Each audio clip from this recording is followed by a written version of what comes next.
sometimes bullshit baffles brains. But I've lived by that mantra all my life. So. Yeah, exactly. But I guess the thing is, as soon as that trowel goes in that person's hand, you're very quickly to see.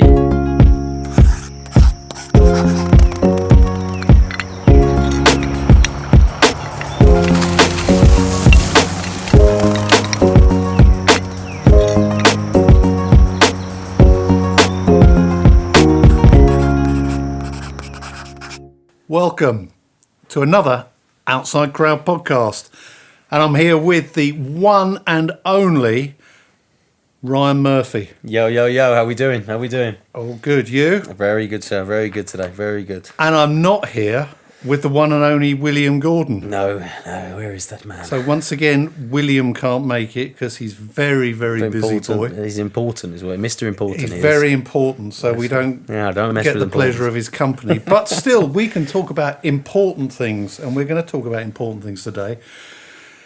And the topic we're going to have a little discussion about is cowboy landscapers and, dare I say it, rogue tree surgeons, and how big a problem is that in the industry? Because I think most people often think of tradespeople, and I think incorrectly they do have a perception of there being lots of sort of rogue cowboy builders. That's come through television programs, that's true. news articles, things like that, and just that general perception of dodgy tradespeople. I suppose the first thing, throwing it over to Ryan, how common do you think cowboy landscapers and tree surgeons, I don't know if you can talk about tree surgeons, are in the UK from an anecdotal perspective? Yeah, that's right. I mean, exactly. In my career, in the time it's I've been on sites here and working in different areas, mostly Surrey and Kent, sure, but some in London. But it's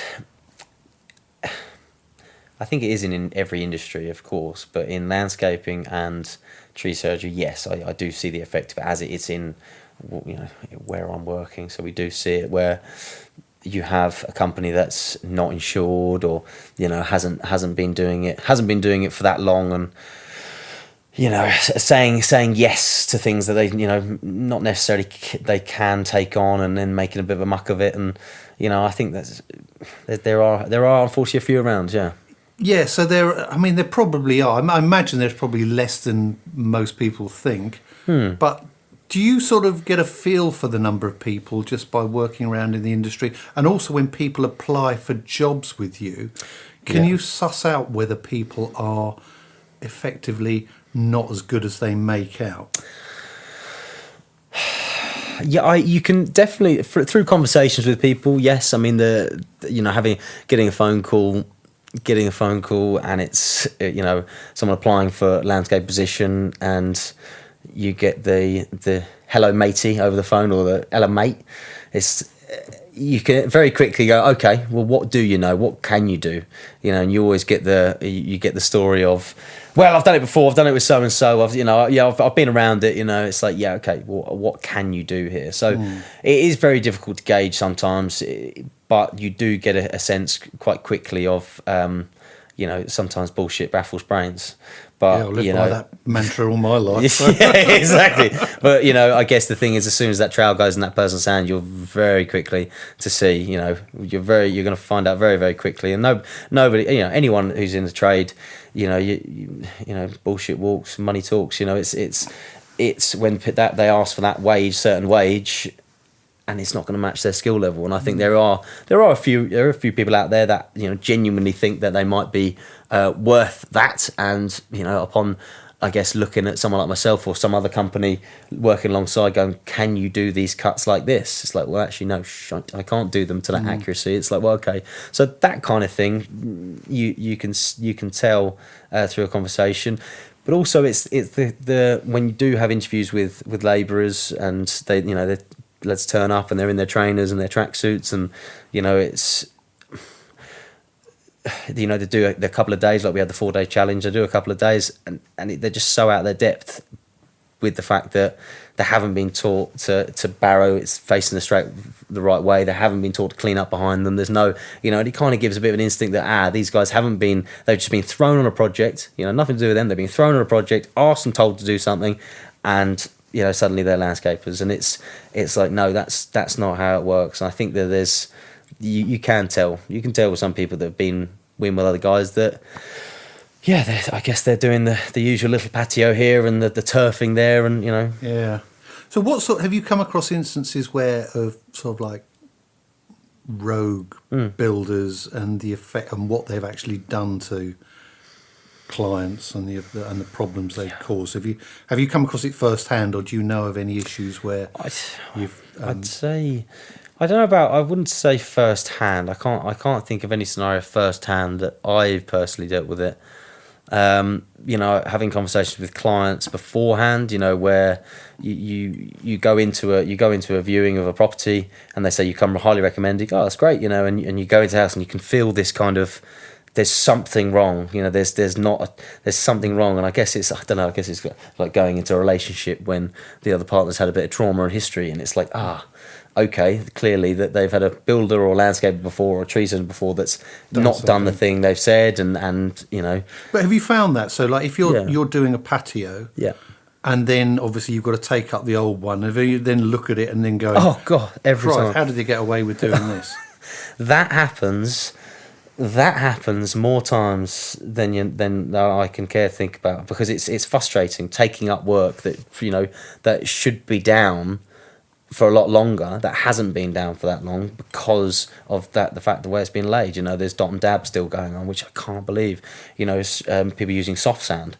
There's argument for soft sand being stickier. It's like, for me, building sand, you build, you go up, sharp sand, you go across. And under every driveway and block paver, there's sharp sand.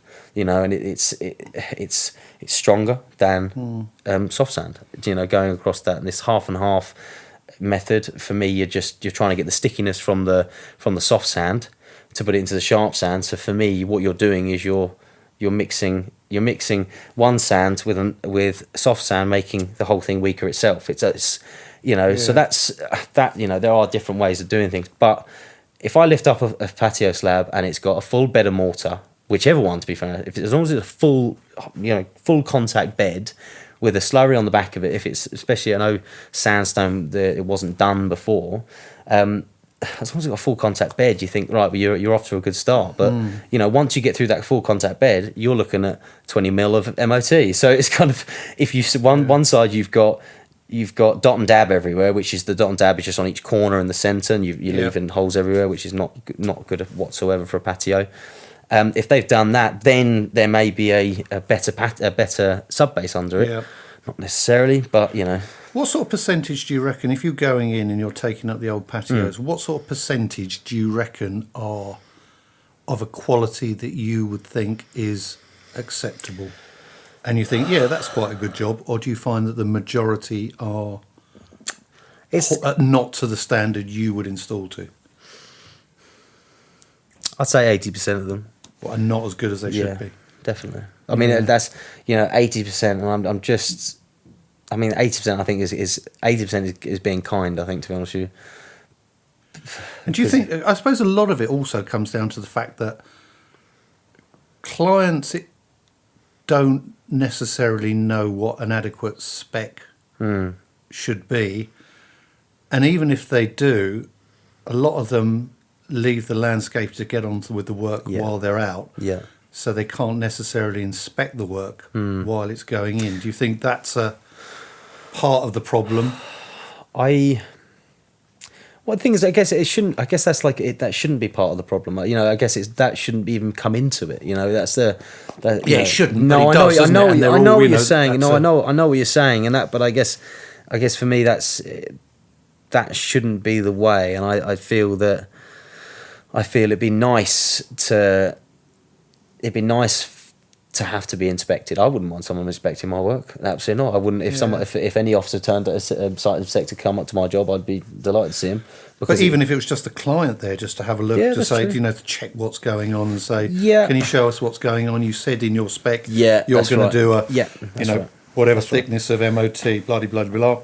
Yeah, that's right. Can I have a look at it? And I think that itself, I think, is right. What spec are you going to? This is the spec we're going to, like you said, and show me those layers. And I think, that if a lot more if a lot more people did that, clients did that, I feel that I think people would be have to be more honest, about what goes in, because that's what makes the difference in a job. Pricing a job and someone saying that, well, that price is cheaper. It's like, well, it's a different job. So no, it's the same job. So no. So here's a challenging question then. So have you ever reduced the spec because money was a bit tight and you thought you could get away with it? No. No, that's not. That's Bill's job, isn't it? He's not here to defend himself, so he's got a reputation to keep up, even though it's a bad one. Bill would never do that. That's one person I know who wouldn't do anything like that. But that's nor yourself, actually, to be honest. Well, that's right. I appreciate saying that, because myself, and that's what I like about Bill. There isn't a time where that would come in. It's like no, and I said I have said this in the past, but no, for me, it's quality. It's that phone shall not ring policy. The phone will not ring to go back on a job. It'll only ring for more work. So, no, if I would change the scope of work, not the spec. Yeah. And that's because you can't. There's no corners to be cut. But then again, it's funny though. I mean, I've worked on some various projects all over the world and that, and I found that even you get various contractors will do that. And especially when if they've got subcontractors coming in, the contractors got the same problem trying to manage the quality of the subby. And you've seen some of the subbies work and things like that. It's just, has been awful. But that's the thing, going back to, what people think, and, when they say, I can do this kind of work, it's like, yes, they might be able to do that kind of work alongside a team leader, who was setting things up, putting lines up, and working to that spec. But when it's set out on their own, then that's when it becomes, oh, actually this finish, it's not as easy as it looks to set it up. Knocking it down is a lot easier than setting it up. It's that's the kind of way. And I think that there are some, we spoke earlier about road landscapes, or whatever you want to call it, whatever the word you want to say, but it's sometimes it is down to inexperience or just inexperience. It's just like biting off more than you can chew, and then suddenly go, yes, I can do this, yes, I can do this, realizing, oh, I haven't spent the money correctly here, thinking I must get out of this, I don't want to be embarrassed to go back to the client, say I need more money, it's my fault. And it leads us all into, I think there's a handful of people like that, but then again, I think some people that can turn up, take 50% of a project and do 2 days work, deliver some materials, and then bugger off again. I think that's a good point, isn't it? Because I think you've got the difference between the person who's actually out to scam someone, like in terms of, we'll do your drive or we'll do whatever, or someone who's like not as experienced in doing something. They might be genuine in what they're trying to do, but they don't necessarily have the experience on an area of the work, and then it looks as if they can't do it. And then once it looks like they can't do it, then suddenly it gets hostile, because that person then is insecure, doesn't want to look like he doesn't know, and then goes, oh, well, the client said this, it's like, no, look, but your money in your mouth is, but stand there, be a man, and take it. If you do it wrong, you mess it up, make sure you do it right, and that's the bottom line. So do you find that, I was going to say, because I suppose a lot of stuff you get, you sort of like negotiate price, but then again, well, no, that's not necessarily correct, is it? Because you do actually have, other clients get competitive quotes in for you, so do you find that potentially rogue builders or inexperienced builders would drive down prices unfairly and mean that someone who does a quality job is always going to be more expensive? That's definitely what I communicate to my clients as well. Like when we do a price, we set it up for, this is the quotation to do the whole project from start to finish, from when we put a shovel in the ground, when we walk away after cleaning it with the jet wash. It covers everything. So if there's no hidden prices, like, oh, you had a patio laid, you had a porcelain patio laid, what do you mean you want it grouted as well?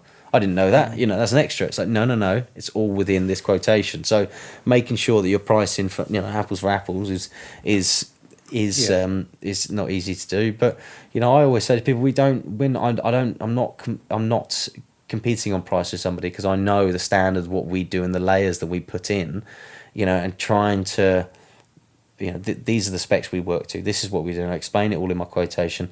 I'm looking at if chatting about another price, well, that's X amount cheaper. It's like, well, yes, it may be, but you're not doing the same job. I know that to be true. You're going to put 50 mil less MOT down for us. I mean, look at the year we've had, dry as anything, hasn't? There's the climate's changing, and it's like making sure we keep up with that. It has, a minimum 100 millimeters of MOT has been around for how long? It's like it's not enough these days. So it's making sure that we're working with the times and understanding that our projects are going to be there for a long time. Yeah, I think that's the important thing, isn't it? Your clients are spending a lot of money for this stuff, and they want to make sure that what they're getting is going to last, and it's their choice when they have it redone, rather than it breaking up and crumbling and being forced to change that's it. Actually Jim. Shout out to Jim Gardner. Jim he would always say it's a pound underneath and a penny on top, and I was thinking that's the best way. I was trying to explain to a client what our price was one day, and I happened to be with Jim, and he just shrugged his shoulders. He went, "It's a pound underneath and a penny on top," and it just completely went. I was like, exactly. You could have the same finish on top, but how long it's going to last there depends on what you put underneath it. So it was really, it was good to hear. So do you think then, because the other thing is, like, if you've got someone who's deliberately, rogue in how they go about doing their work, I imagine that's going to have a significant environmental impact, or potentially a significant environmental impact. And I suppose also with things, talking about with Bill, things like them cutting down more trees and stuff like that, that's actually necessary. And also cutting them in a certain way that, disease will be able to go in, and things like that, doing things that are not necessarily good for the tree at this time. So that tree might not last as long if you had a professional tree surgeon in that tree. I'm sure Bill will be able to tell you all of that himself. But I mean, definitely with the environmental impact, for me, it's tough, because when we price for things, we're pricing for all our material to be recycled. Everything we dig out goes, so we got Kenny from Go Green. Everything goes down there and gets put through. Which actually one thing I must go see is Kenny's facilities, which we're going to do very soon. I spoke to him recently about that.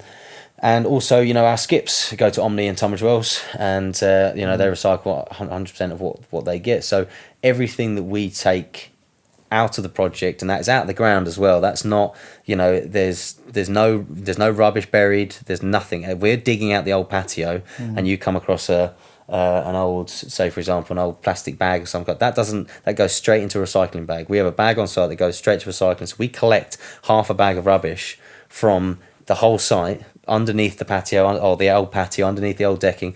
Every bit of material that can be recycled goes in. All the soil and the rubble that we don't use goes into a muckaway, which then gets recycled. So we don't mix the two up. We don't, it always goes to the right place. So, but we're charging for that. So whereas maybe somebody else, wouldn't charge for that skip. That skip's, depending where you're going to get what size, but you're talking roughly around £300, and it's like, if you don't need a skip and that's tipped down some lane somewhere, there's £300 immediately in your back pocket, and it's not. Do you find that's happening quite a lot? Yeah, or do you have it's happening more? It's happening recently? All the time. I don't know about more, because I know it's just happened. It happens constantly. It happens constantly on the beautiful lanes. That it happens all the time, and it's not something that, my frustration with it is, because prices are so high to get rid of some items, because it isn't as easy to get rid of some items, and it's expensive. Like I remember thinking to myself, I'll take some stuff in, and I believe it was a load of, I can't remember what it was. It was greenhouse or conservatory or something. And I said, I'll take all that in myself. I took it all in, and by the time I went in, tipped it off, and they charged me. I said, are you mad? Are you telling me that it would have been cheaper for me to get a skip from you, drive it all the way to me, drop it off, us fill it up on site, then you come back and pick it up, than it would be for me to tip it here? I said, are you crazy? I said, do you understand lorries running? Do you understand Does that make any sense to you? I've tried to cut it down by going, do you know what, I'll do that myself in my vehicle rather than getting another lorry on the road, and it costs me more. You know, and it's like that's where it comes to, you know, how easy it is for someone to go, right, I'm not paying that and not recycle it properly, and, you know, bury things underneath patios. I just have no interest in burying anything else that you wouldn't want to dig up yourself with no mask on, you know. Yeah. Not even some clients. They buried too deep, lad. They're covered in concrete, bro. You're gonna get through them. But yeah, I mean, because the other thing, isn't it? Like, there's a whole load of like legislation and things to be, you know, careful of, you know, like control of hazardous substances and things like that, and how you dispose of stuff. And it's just dispiriting at times, isn't it, when you go down country lanes and you see plastic bottles of various chemicals and things that have been just dumped at the side of the road for, you know, just for the fact that they're too lazy or they don't want to pay the cost. It's, I don't know. It's heartbreaking, to be honest. Yeah, and it's happened all the time, but it's. I think it just puts an unfair tarnish on an industry which is generally full of pretty honest, hard-working, you know, diligent and reliable, you know, people, you know, and it shouldn't tarnish their, you know, the good guys, but so I suppose they make the industry look bad overall. Do you think? Well, I mean, it's a bit of an obvious question, but they do, don't they? They just ruins the reputation of the industry, and it probably tarnishes you, because I'd be thinking, if I went to a client as a builder, I'd still be thinking that client is immediately going to be sceptical, thinking, first of all, is this bloke dodgy? Yeah. Is he reliable? Yeah. Can I trust him? Is he going to do what he says? Do you find you have to get over those sort of perceptions when you first meet clients? My last name's Murphy, lad. What do you reckon? Well, I don't trust him. I'll tell you what, it's really interesting. I notice it straight away, but I am a very open character, so I do. Because I know that, I do go in going, hey, you know, arms out, not folded, in front of me, going, here, this is what I do for a living. This is who I am. This is what we do. You know, I'm here to do the job. I'm not here to, not do anything like that. So, but I do definitely get, especially when I ask for the budget. I ask for a budget, and suddenly, it's walls are up, and so it does come across like that. But I always do my utmost to explain and express why it benefits those guys, you know, and where do we come from? We come from a trusty, you know, recommendation, or, you know, would you like to get any recommendations from us? Say, for example, you go into a room and you think, right, you know, something's happened here in the past. You know, I don't know. I know one scenario where, you know, the wife really wants to get the job done, and it's been 4 times, their 4th attempt on doing it, you know, over the years, and the wife's banging their head against the fridge because the husband says, I'm only spending this amount on, I'm not spending any more.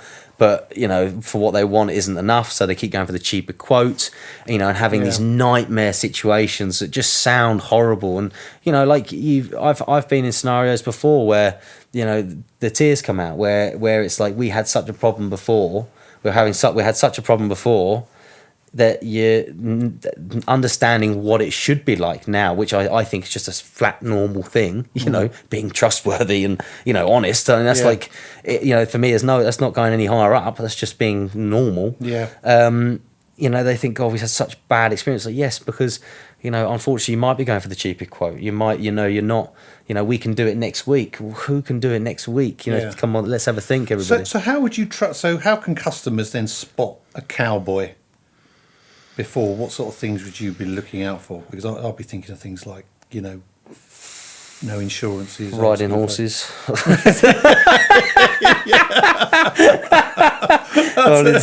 that, I'd say. Because how far does regulation play into it? And also joining membership of organisations like the APL and having those sort of accreditations. Yeah. I think that does split the men from the boys. It really does. I think that with the company you have that, which, you know, we're on the way to hopefully soon, which would be great. And I think more of that would be great.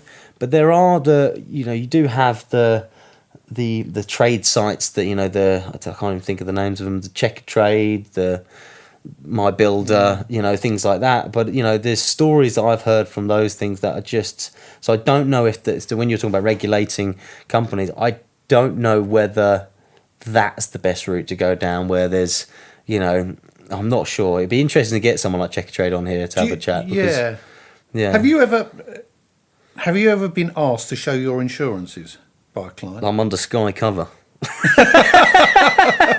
Yes, we have. Yeah. Yeah. No, I was just wondering because it's like because I'd be thinking if I was employing someone, if you want to try and sort out the men from the boys, the obvious things you can do is like how long have you been trading? What have you got any references? Have you got any some case studies you can show me? Yeah. Show me your insurances.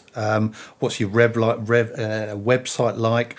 And also having a look at what people put in their quotations, because if the quotation's like vague and woolly, or there's things like there's no terms and conditions, you'll be thinking, well, hang on a minute, do they really know what they're doing?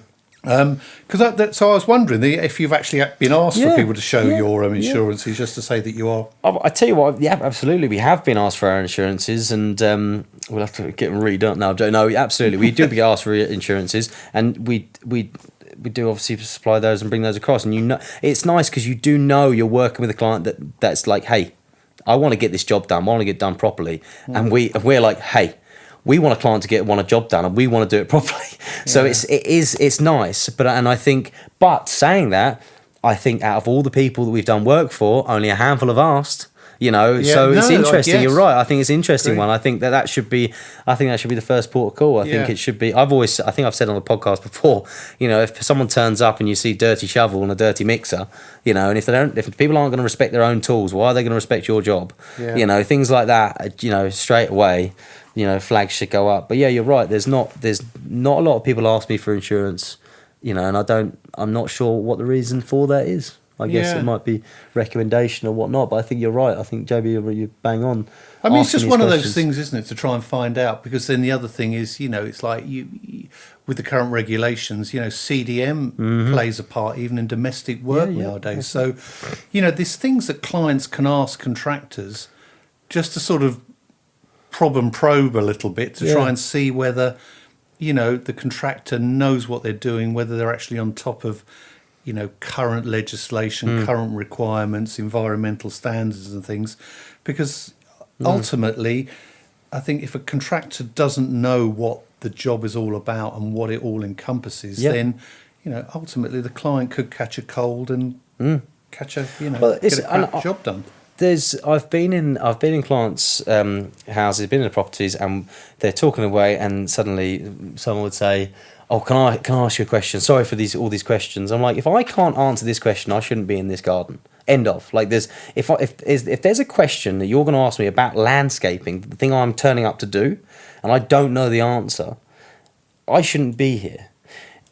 If my response is, if it's something to do with the boundary and things, something about the regs that we want to do, and if there's anything we want to have a look at, then sure. But the answer is, I'm not sure that answer right now, but I promise I'll be back to you. Yeah. And that's it. That's the only thing, And I think that's reasonable, because it's usually the mark of an honest person if someone's actually prepared to accept and say, yeah, look, I don't know that off the top of my head. Yeah. Let me go and check that. Because I think if anybody can remember totally all the building regs and all the actual various planning requirements and things like that, I always get a bit sceptical if someone actually comes back and says, oh, yeah, that's got to be done to this level, to that blah-de-blah, that spec. And I'm thinking, do you really know that? Are you really totally au fait? Or are you just saying what you've done over the years?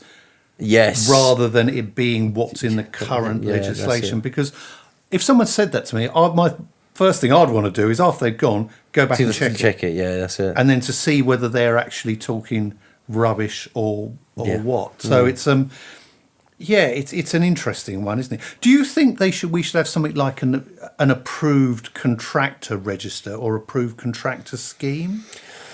Again, it goes back to what those other sites were, ratemylandscape.com, whatever they are. I find, unless you're going to do unless you're going to do a site inspection, random site inspections, or say, for example, they do it the same as building control, where you come along at certain stages of the build, to be signed off. I think that unless you were going to do something like that, it'd have to be big, and for it to be big, then it's going to push the market up. It's going to be more expensive to do. Yeah. It's a struggle. Yeah, sure. But for me, it's like, well, if your project is over a certain size, or, a certain value, where, you're putting so much in, I can't see why there shouldn't be, why there shouldn't be a spec, or someone coming in and having a look, or, even, I guess, having the paperwork for that side of things. So having pictures at each stage, this is what it is, this is what we were doing, and then having it signed off by even the person at the top of the company who takes responsibility. Like there's a new legislation with building at the moment where, builders that come in have subcontractors who's responsible, one name responsible person for this site. So I'll have to double check that. And I was talking with a friend of mine recently about it, and it was very interesting, because I thought what that means is there's lots of buildings going wrong, everyone pointing the finger at the contractor, everyone pointing the finger at him, and it's like, well, hang on a minute, someone's going to take responsibility, meaning that someone's got to put their mouth on the line, and there's someone one point of responsibility within that company. Yes, it's I must admit, a national approved contractor register, to me, I don't think would necessarily. I don't think it would solve the problem. No, because I think you've always had rogue sort of traders. If someone wants to be rogue, they will be rogue regardless. And whether you've got some register doesn't mean it's not going to stop anyone just not going up, knocking on someone's door saying, "Can I do your drive or can I do your patio?" Yeah. That's still likely to happen. I think. I was just thinking, something came to my head. I was wondering whether you could have, if you had these organisations like Checker Trade and whatever, and they have reviews and, sort of authorise certain tradesmen work to certain standards. I wonder whether they should also take some responsibility. 100%. So if any of the people that they approve don't adhere to the standards of quality, they are also liable to some extent, because they're making money on the basis that these companies can do the job. And if the company doesn't go do the job, then there is some redress through them. Now, I don't know if that happens or not. I don't know. I was going to say to you, I was going to say, without knowing again myself, I would say that there are parts of it where, I can imagine in the small print, if shit hits said fan, with something like this, they have recommended they're going to hold them accountable and stuff like that. But how far that actually goes is, for me, something where, I don't know if that I don't know if that goes far enough. I think that may just go far enough to tick a box. Just for the overall. But I really think that you're right. Once you have done that on that, that name or that company should be like, okay, you've got 2 years to turn yourself around. If you have, or something like that. Yeah, because if some poor old couple or whatever spent their final bit on their savings on having their patio done, and they've got a regulate or an approved contractor from some organisation, and that contractor doesn't do what it's supposed to do, I think the approving organisation should also have some responsibility with it. Now, maybe they do, and if people listening can let us know and inform us, and if there are people from these recommending organisations like Checker Trade and whatever, we'd love to hear from you. We'd love to have you on the podcast, because I think it would be really interesting to hear what you do and how you go about it and how it helps the industry. So, get in touch. We'd love to have you on there. Absolutely. But there's a lot of things. I suppose the final thing is, do you think we'll ever eliminate them from the industry, cowboy builders? Yeehaw, where do you park your horse? No, I don't think so. I don't think so. I was saying earlier that it's a little bit unfortunate, but there's sometimes it's kind of, it's needed. I don't know, it's hard. It's needed in the fact that, all companies that work really well and really hard, if you didn't have these other other cowboys come in underneath and create what they create, we wouldn't look as good, I guess. I don't know if I'm saying that correctly. I'm just trying to say it in a way that's like, unfortunately, there's clients that treat us, there's clients that treat companies that that work really hard and are honest, and they treat them really poorly, you know, and it's kind of like someday they're going to meet a cowboy builder and they might, you know, then they really realise what the problem is. Then they would. Then they'll realise, you know, and that's so. I guess it's an interesting one.